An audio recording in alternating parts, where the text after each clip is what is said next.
Hemos estado hablando acerca de la madurez. ¿Cuántos han estado todos los domingos?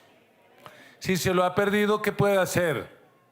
Ir al canal de YouTube y escuchar todas estas lindas enseñanzas y adelantarse. Y hemos aprendido que maduramos cuando nos disciplinamos, que la vida cristiana exige que desarrollemos hábitos. Hemos aprendido que maduramos cuando nos dejamos guiar por el Espíritu Santo.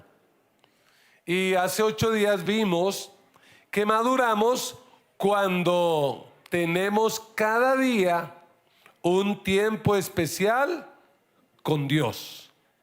Un tiempo para orar y para oír la palabra de Dios. Porque la verdad es que si usted no desarrolla ese hábito, con respeto pero con amor le digo, usted es un religioso. Y la vida cristiana no es religión. Gracias por ese amén. La vida cristiana no es religión. Algunos ya no van a misa, vienen al culto, pero durante la semana siguen igual. Eso no es la vida cristiana. Debemos tener cada día un tiempo especial para orar y oír la voz de Dios por medio de la lectura de la Biblia. Y hoy les quiero compartir a la luz de la Biblia otra herramienta que usa Dios para que maduremos. Me temo que esta enseñanza no va a producir muchos amenes, que no es tan motivante, porque a esta enseñanza la he titulado La Escuela del Dolor.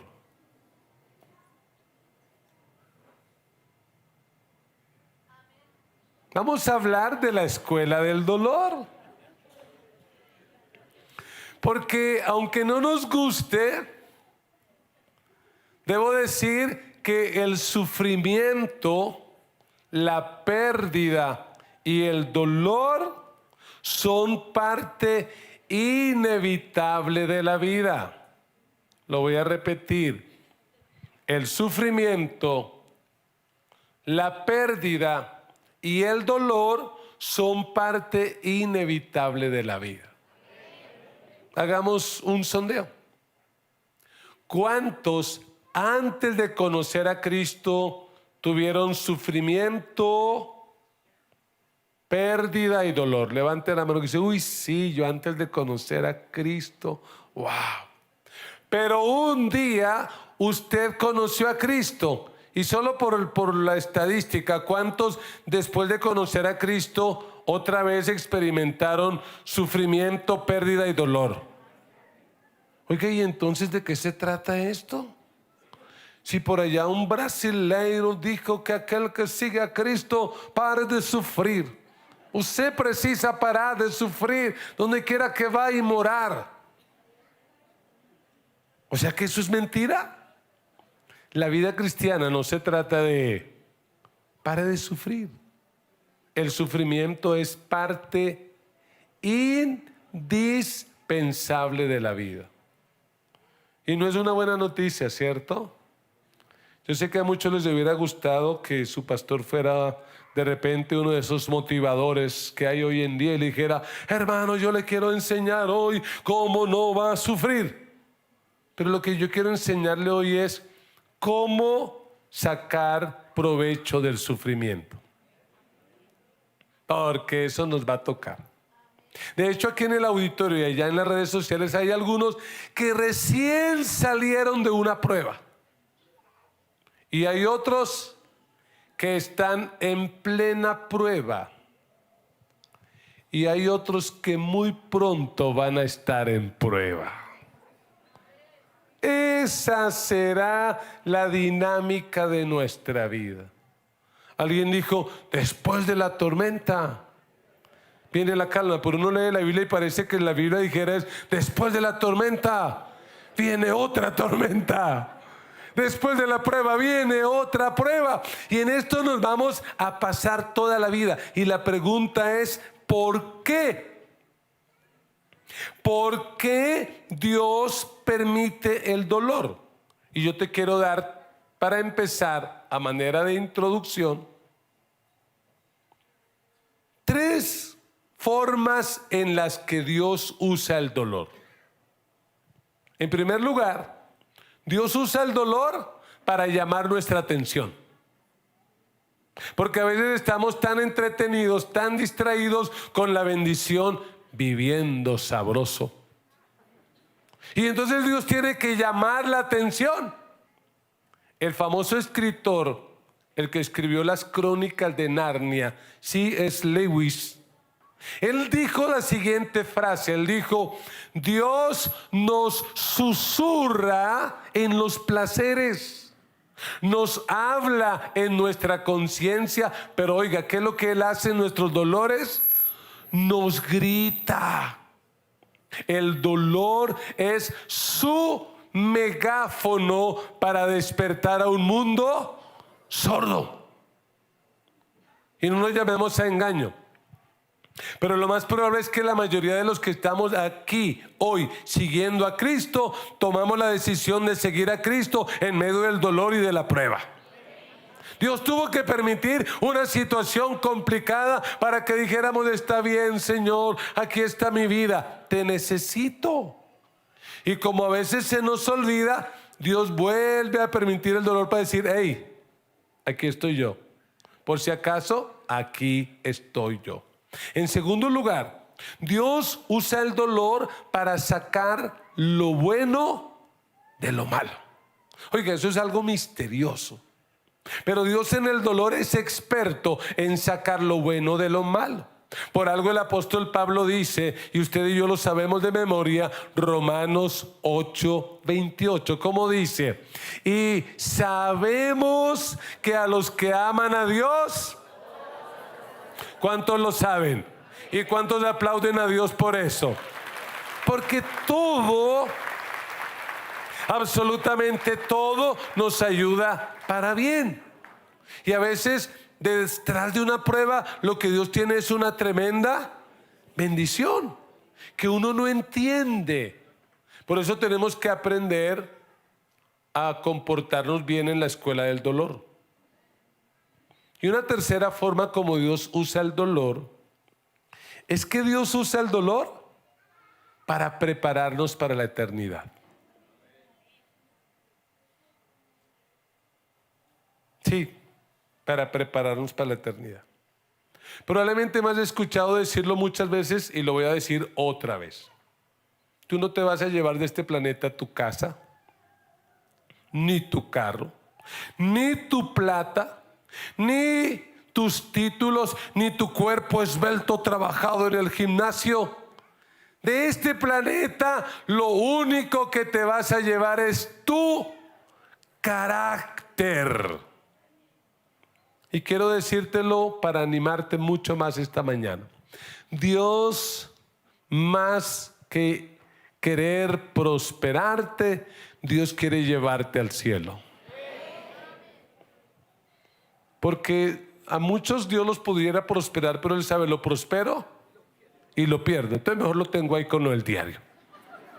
Mejor lo tengo asando y comiendo ahí todos los días, porque sé que si mañana se enchifla, si le cuesta trabajo dar el diezmo de 1 millón, ganándose 1 millón, dar 100,000, le cuesta, ¿qué tal ganarse 10 millones? Le da un infarto a ese tipo, se muere, se chifla.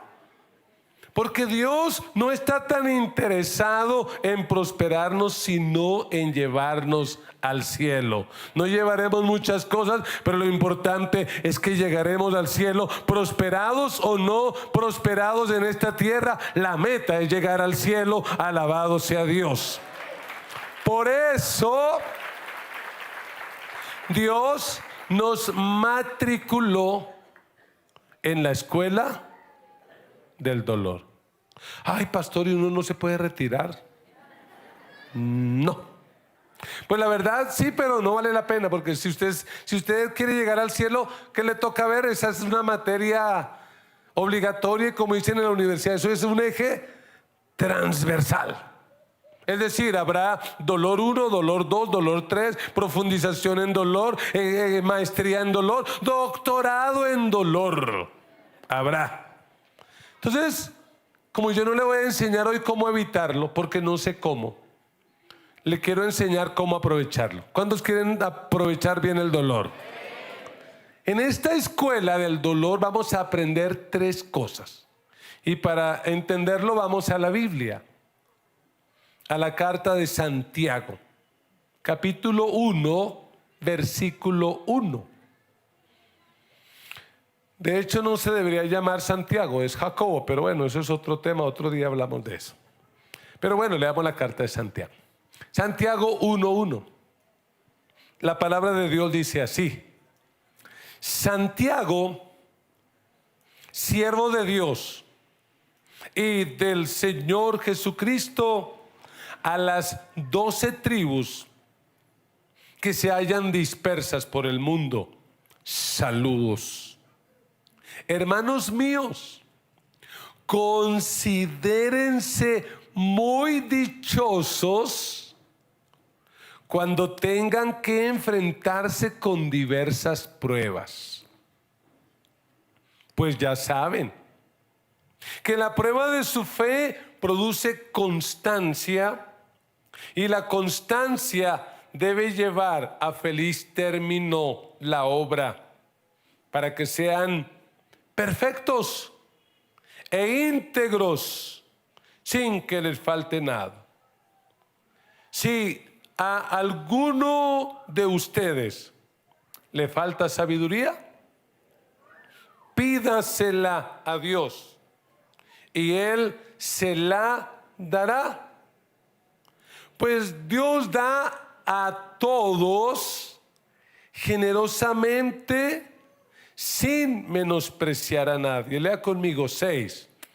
Pero pida con fe, sin dudar, porque quien duda es como las olas del mar, agitadas y llevadas de un lado al otro por el viento. Quien es así, no piense que va a recibir cosa alguna del Señor. Es indeciso e inconstante en todo lo que hace. Amén y amén. Anime a su hermano y dígale: el dolor es una oportunidad para crecer.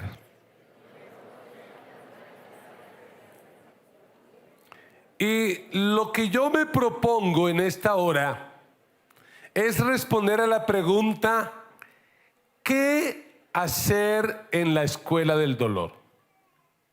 Porque la escuela del dolor es como otras escuelas. Y en las escuelas, ¿usted conoció en la escuela a alguien que se tirara el año? No usted, porque yo sé que usted jamás haría eso. Yo no pondría jamás en tela de juicio eso, no. Pensemos en nosotros que se tiraban los años. ¿Por qué se tiraban los años? Porque eran vagos, porque eran confiados, relajados. Por esta época del año, ¿cierto? Llegaba el director de curso y ¿qué decía?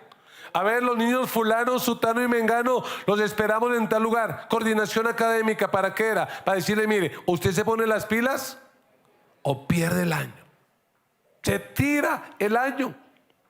3 cosas que tienes que hacer en esto, porque es que aquí perder el año es perder la vida, es perder el ingreso al cielo, ¿no? Aunque la salvación es por fe, obvio, lógico.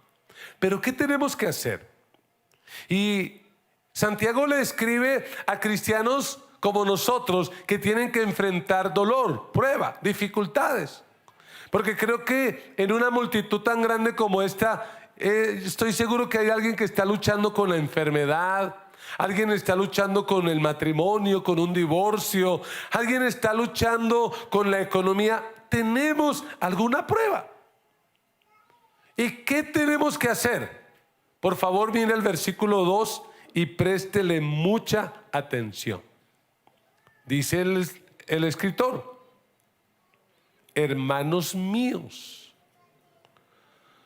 considérense muy dichosos cuando tengan que enfrentarse con diversas pruebas. Aquí ya tenemos problemas. Porque dígame la verdad, cuando un ser humano enfrenta una prueba, ¿qué es la reacción natural? Cuando alguien va al médico y le dan un diagnóstico negativo, le dicen, mira, lo que tú tienes es esta enfermedad. ¿Qué es lo normal? Depresión, tristeza, amargura, ¿cierto? Y cuando uno es cristiano, si no sabe enfrentar eso, peor.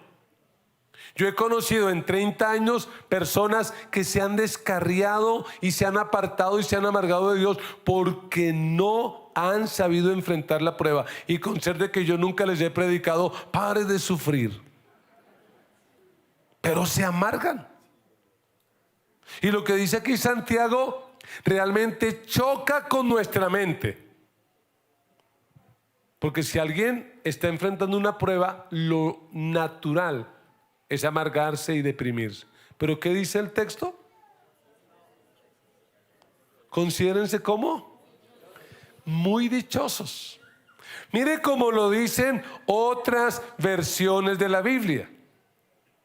La Nueva Traducción Viviente dice, considérenlo como un tiempo para alegrarse mucho. La traducción del lenguaje actual dice, ustedes deben sentirse muy felices. Y obviamente eso ya es un lío. Porque pensemos en algunas de estas probabilidades. Que el Señor nos guarde a todos los que estamos aquí. Pero uno va un día a un médico, chequeo general. Y el médico dice, mire, la enfermedad que usted tiene es tal. ¿Y cuánto me queda de vida, doctor? Exactamente 10, 9, 8, no mentira, eso ya es muy cruel. Pero bueno, le llega una enfermedad. Si vamos a aplicar esta palabra, ¿cómo salimos del consultorio? ¿Cómo tenemos que salir? Si la vamos a aplicar, ¿cómo tenemos que salir del consultorio? Oye, ¿cómo te fue en ese examen? Bien. ¡Qué alegría! Y eso, no, que tengo tal enfermedad. Seguro que la gente va a decir, oiga, este no solo está enfermo de eso, sino que también tiene problemas psiquiátricos. Oiga, esta gente toca llevarla al psiquiatra, toca llevarla a una clínica de reposo, porque ¿cómo es posible? Eso no es lógico. O que usted se meta en un negocio y ese negocio se cae y todo lo que invirtió pierde. ¿Qué dice el texto? ¿Cómo debería sentirse? Oiga, ¿y cómo le fue con ese negocio? No, pues estoy que no quepo de la dicha. Estoy feliz. ¿Cómo así le fue bien? No, quebré. Ese tipo está loco. Ese tipo está loco. ¿Qué le pasa? Pero es que si usted no hace eso, va a perder la materia. ¿Y qué va a decir el Señor? Qué pena. Aquí, en esta escuela, no hay promoción automática. Aquí no hay padrino que valga. Usted perdió esa materia y ¿qué le toca hacer? Repetirla. Pero pastor, ¿eso es fácil? No, no es fácil. Por eso es que tenemos que ser conscientes y cuando estemos en la escuela del dolor, enfrentarla sabiamente. ¿Alguien ya lo hizo, pastor? Sí, muchos. Le voy a mostrar uno, el padre de la fe. Abraham. Un día Dios le dice a Abraham y lo mete en la prueba más tremenda. ¿Cuál es? Que después de viejo le da el hijo y cuando el hijo está por ahí en la adolescencia, ¿qué le dice Dios? Sacrifícame a tu hijo. Llévalo a un monte que yo te voy a mostrar, le cortas el cuello, que salga toda la sangre. Cuando ya haya salido toda la sangre, lo cortas en pedacitos y lo quemas. Es un holocausto.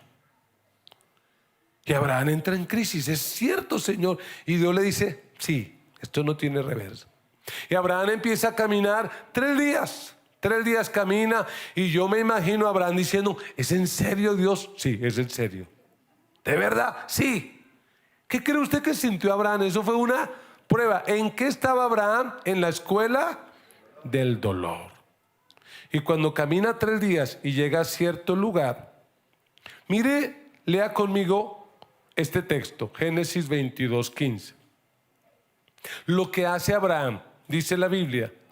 Entonces Abraham le dijo a sus criados, quédense aquí con el asno, el muchacho y yo seguiremos adelante para adorar a Dios. ¿Y luego qué? Regresaremos junto a ustedes. Ahí está la primera clave. Si tú quieres realmente pasar esta escuela del dolor, tienes que cambiar de actitud. Yo dije que tienes que cambiar de actitud. El problema de los cristianos no es el problema que enfrenta. El problema de muchos cristianos es la actitud que toman frente al problema. Hágame el favor, ¿cuál fue la actitud de Abraham? ¿Qué le dice Abraham a sus criados? Muchachos, es que Dios es muy malo. Yo siguiéndolo y amándolo, y ahora Dios me dice que sacrifique a mi hijo. Esa fue la actitud de Abraham. ¿Qué dijo Abraham? En fe, ¿qué dijo? Yo y el muchacho iremos hasta allá, adoraremos y volveremos. ¿Saben lo que estaba diciendo Abraham? Yo no sé cómo, pero que de esta salimos, de esta salimos. Y si Dios está contigo, de esta sales porque sales. Y de esta sales mejor de lo que entraste. Es cuestión de actitud. Ahora pensemos en uno que ganó doctorado en la escuela del dolor en la Biblia. ¿Quién creen que es? Job. Oiga, ese Job en un solo día perdió su ganado, sus riquezas, sus hijos, y de ñapa se ganó una sarna maligna, una enfermedad. ¿Y qué es la actitud de Job? Léalo conmigo, Job 1:20. Dice la Biblia, esto es muy interesante, al llegar a este punto, Job 1:20, hermanos de visuales, no me dejen solo para que la iglesia lea, léalo conmigo. Al llegar a este punto, Job se levantó, se rasgó las vestiduras, le duele, se rasuró la cabeza igual que yo, y luego se dejó caer al suelo, pero oiga, en actitud de ¿qué? De adoración. Entonces dijo, desnudo salí del vientre de mi madre y desnudo he de partir. El Señor ha dado, el Señor ha quitado, bendito sea el nombre del Señor. Aleluya. Eso se llama actitud. Y hay otro en la Biblia que lo metieron en la cárcel no por andar de chueco, no por andar de torcido. Lo metieron a la cárcel por estar predicando el evangelio. A él y a su amigo Silas le quitaron la ropa, le azotaron, le masacraron la espalda. Lo metieron en el calabozo y le amarraron los pies al cepo y las manos con cadenas. ¿Y qué dice que hacía él? Dice la Biblia, a eso de la medianoche, Pablo y Silas se pusieron a orar y a cantar himnos a Dios, y los otros presos lo escuchaban. Eso se llama cambio de actitud. ¿Qué hubiera sido fácil?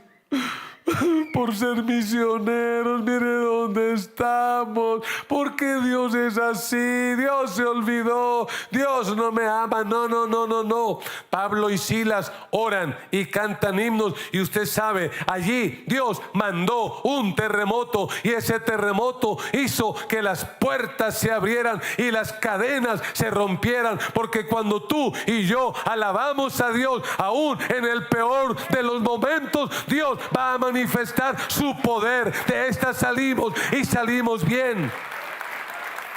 El problema no es el problema es la actitud. Así que en esta escuela, por favor, ayúdeme a predicar. Dígale al compañero de pupitre, dígale, cambie de actitud. Porque si usted no cambia de actitud, se va a petaquear el año. Va a perder el año, y si sigue perdiendo el año, un día de estos va a perder el cupo en el colegio. No se exponga. Hay una segunda clave, una segunda acción en esta escuela, y es que en la escuela del dolor debemos aprender a clamar a Dios. Porque realmente, a mí me parece, es mi impresión, que a veces Dios permite esos tiempos de dolor para que nos pongamos a orar. Pero ahí quedo muy preocupado. Quedo muy preocupado porque hay personas que en la calma no oran y en la tormenta tampoco. Entonces yo digo, ¿why? ¿Por qué?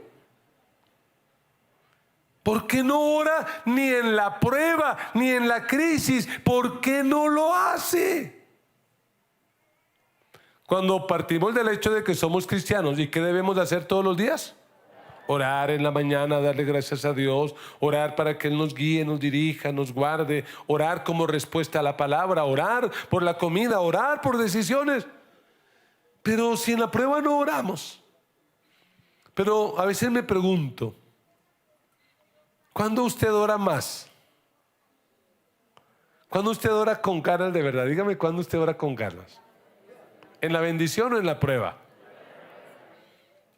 Cualquier cristiano, cualquiera. Un día normal, está bien, bendecido. ¿Cómo es la oración de un cristiano juicioso que ora? ¿Cómo es la oración de un cristiano pero en bendición? Papito Dios, gracias por este día. Te amo, Señor, gracias por la familia, gracias por esto, ¿cierto? Y uno como que está ahí feliz. Pero en la prueba, ¿cómo ora uno en la prueba? Y mire, el recuerdo más reciente que yo tengo de un cristiano orando, pero así, y no le vayan a decir, es el de mi esposa la pastora. Porque en el mes de mayo del año pasado, a su niñito pequeño, o sea, mi hijo Samuel, que tenía saturación menos de 50, lo llevaron de urgencias a la clínica porque la doctora dijo, este muchacho lo llevamos ya o él se muere aquí en la sala. Y lo llevaron 11 días. Los amo, los bendigo porque sé que ustedes estuvieron atentos y oraron. Dios es bueno y los bendigo por eso. ¿Sabe cómo oraba mi esposa? Mire, como todos teníamos COVID, cada uno era en un cuarto. Mi esposa oraba y a mí, no porque cantaba bonito, sino me erizaba. Porque ella decía, Dios, tú no me diste este hijo para quitármelo. Yo no quiero sepultar a mi hijo, y menos en estas circunstancias. Cuando yo oía eso, yo me daba escalofrío y yo ya ni oraba. Yo le decía, Señor, escúchela a ella, escúchela a ella. Mire, Señor, eso es lo mismo, estoy de acuerdo con eso. ¡Qué escalofrío! Y a veces en las madrugadas yo la oía por allá, Dios, ¿por qué? Dios, esto, Dios, aquello. Porque cuando uno está en el dolor, O aprende a orar o aprende a orar. Pero si alguien en la escuela del dolor no aprende a orar, no hay caso. Ahí lo que hay que hacer es cancelarle el cupo y decir: usted perdió el cupo en esta escuela. Y ya sabe, si pierde el cupo en esta escuela, sabe dónde pierde el cupo, ¿no? Así que pailas. ¿Cómo debemos orar? Mire el versículo 5. Porque Santiago dice que en medio de la prueba, dice: si a alguno le falta sabiduría, pídasela a Dios y Él se la dará, pues Dios da a todos generosamente, sin menospreciar a nadie. Le pregunto, aquí en confianza, no va a salir de nosotros y América Latina, bueno, ya en Europa también. Cuando usted tiene una prueba, partamos del hecho, usted ora. Ejemplo, usted tiene una enfermedad grave, terminal. Usted ora. ¿Cuál es su oración? ¿Cuál es la oración natural de una persona enferma gravemente? ¿Cuál es? Señor, sáname. Señor, sáname. ¿Cuál es la oración de alguien que tiene su matrimonio desbaratado? Señor, restáuralo. ¿Cuál es la oración de alguien que está quebrado financieramente? Señor, prospérame, bendíceme. Pero ¿qué es lo que dice Santiago? Que en esta escuela, además de orar por eso, lo cual no está mal, pero la oración principal no es para que Dios nos quite el problema o el dolor. El motivo de la oración no es: Dios, haz un milagro sobrenatural, extiende tu mano y arregla esto y resuelve aquello. ¿Cuál debe ser la oración? Dios, dame sabiduría. Es lo que dice Santiago. Tenemos que aprender a clamar. Y yo no sé si usted ha visto, pero yo he visto niños malcriados. ¿Ha visto un niño malcriado en un centro comercial por allá? ¿Y qué le hace al papá? Le hace la pataleta. ¿Y qué dice el papá a la mamá? Ay, ya, vamos, le voy a dar lo que usted me pidió, vamos. Eso funcionará con papás débiles y frágiles. Pero le tengo noticias: el Dios de la vida, el Dios del cielo, jamás se va a dejar manipular. Llore, zapatee, haga lo que quiera, pero las cosas se harán en el tiempo de Dios y a la manera de Dios. Se hará como Dios quiera. Y punto. Por eso nuestra oración, ¿cuál debe ser? Dios, dame sabiduría. Y eso tiene sentido. ¿Por qué? Porque supongamos que tú tienes un problema médico, una enfermedad, sufres de gastritis, reflujo, y le dices al Señor: Señor, sáname. ¿Para qué? Para poder seguir comiendo mal. ¿Qué es lo que necesitas? Sabiduría. Señor, arregla mi matrimonio. ¿Para qué? ¿Para seguir viviendo mal? ¿Qué es lo que dice el Señor? Necesitas es sabiduría. Y es así como debemos orar: Señor, dame sabiduría. Porque perdóneme, le tengo malas noticias. Hay problemas y hay situaciones de su vida que Dios no se las va a quitar nunca. Nunca. ¿Le pasó a Pablo o no le pasó a Pablo? Pablo tenía un aguijón en la carne. Al parecer, dicen algunos, era una enfermedad en los ojos. ¿Y qué hacía Pablo? Oraba a Dios: sáname. ¿Y qué le dijo un día al Señor? No te sano. Bástate en mi gracia, porque mi poder se perfecciona en tu debilidad. Y cosas que tú tienes hoy y que te producen dolor, las vas a tener por el resto de la vida, para que aprendas a confiar y a descansar en el Dios de la vida, en el Dios que tiene todo el poder, en el Dios que es soberano. Así es Dios. Por eso nuestra oración debe ser: Señor, dame. Señor, ¿y por qué no te llevas esta vieja, esta mujer que tengo? No, te doy sabiduría para que convivas con ella. Señor, ¿y por qué no me ayudas a volverme millonario? Me gano una lotería o algo. ¿Por qué siempre con tan escasos recursos? Te voy a dar sabiduría para que vivas con eso. ¿Sí, amén? Pero hay una tercera lección que hay que aprender en esta escuela, porque ya va a sonar la campana para terminar nuestra clase.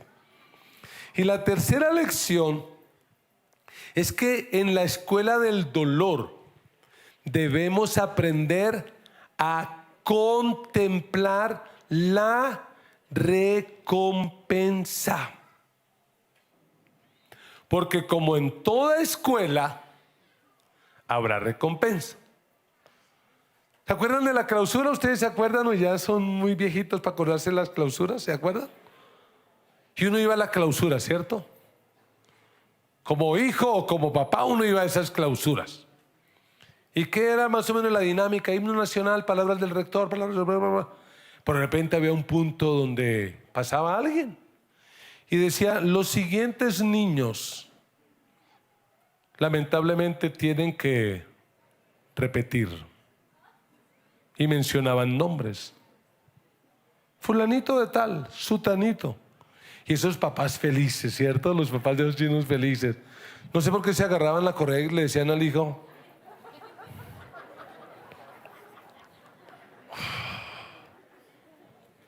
y no faltaban los nerds. ¿Sí habían nerds en sus escuelas, colegios? Y que decían, no, eso se desbocaban en elogios, ¿no? Y tenemos con nosotros a la niña Pilar, es la más estudiante, la más disciplinada, la mejor, así que le damos estas rosas, le damos esto, y además tiene matrícula de honor para el año que viene. ¿Cierto? La recompensa. Y lo peor era cuando alguien que perdía muchas veces el año, ¿qué le decían? Y su cupo ha sido cancelado, ya no más. En esta escuela hay una recompensa, hay muchas, pero le quiero mencionar algunas. Mire Santiago 1:3, le voy a mencionar algunas por tiempo. Dice Santiago en el capítulo 1, versículo 3: pues ya saben que la prueba de su fe produce constancia. Ojo con esto, téngalo ahí. ¿Qué dice ese texto? ¿Qué es lo que prueba Dios en la vida de sus hijos? ¿Qué es lo que prueba? La fe, oído. Lo que se prueba no es tu cuerpo, tu salud. Dios no está probando tu cuerpo. Lo que Dios prueba no es la economía. Lo que Dios prueba no es tu matrimonio. ¿Qué es lo que Él prueba? La fe. ¿Me explico?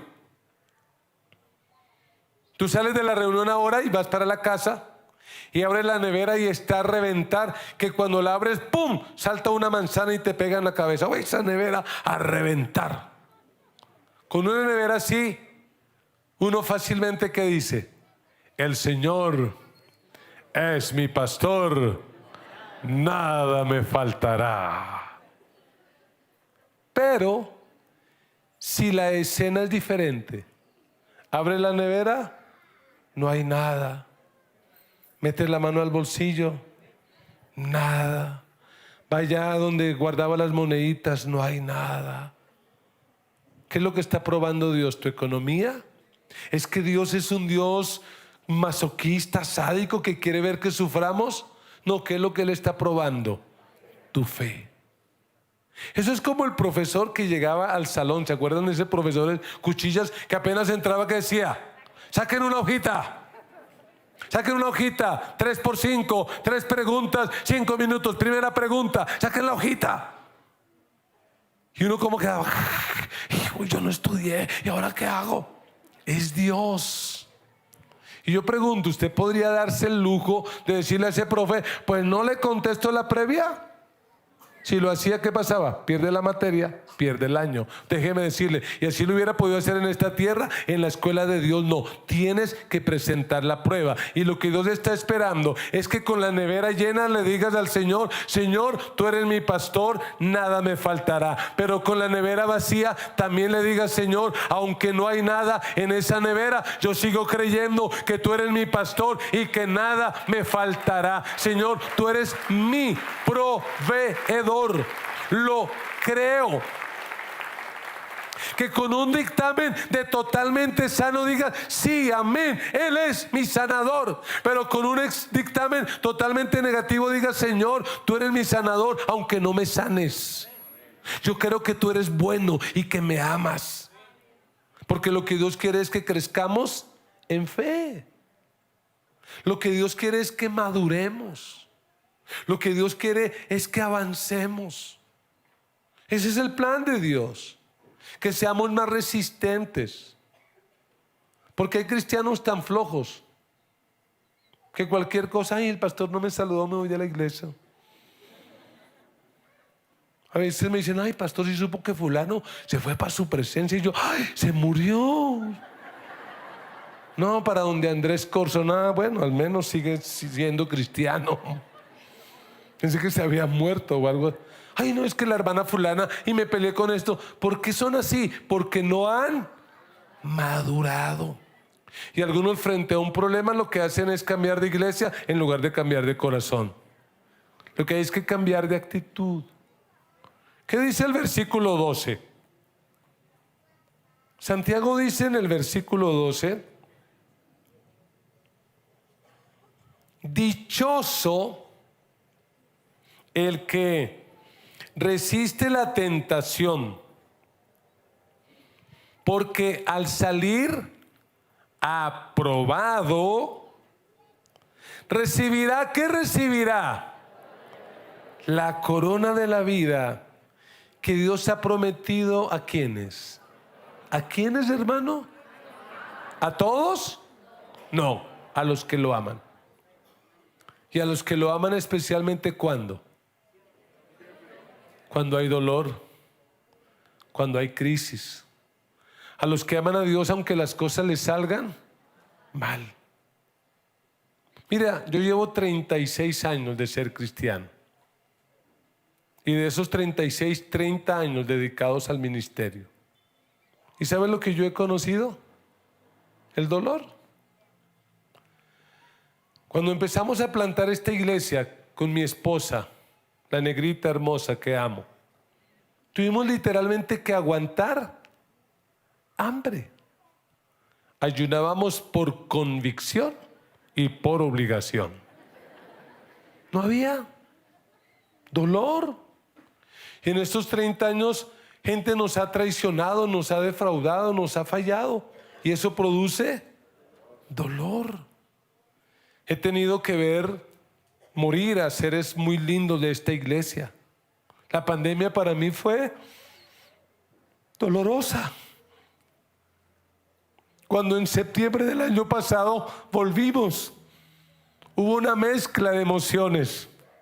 Fue la alegría de volver a la presencialidad, pero fue el dolor de saber que mi hermano que se sentaba allí, que el que se sentaba allí ya no estaba y no iba a volver. Un día le veré, pero no volvería. Dolor.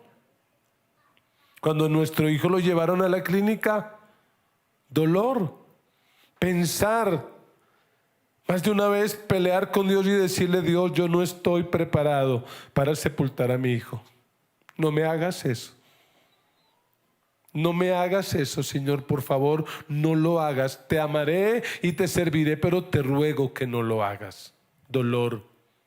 En el 2008, el cáncer golpeó a la puerta de esta casa de mi familia. Y algunos recuerdan, mi suegrita, un cáncer en su estómago agresivo. Y simultáneamente, 3 meses después, Paola con un cáncer en su ojo, donde el médico dijo: eso le hace metástasis y su hija se muere. 2 años de dolor, 2 años de crisis.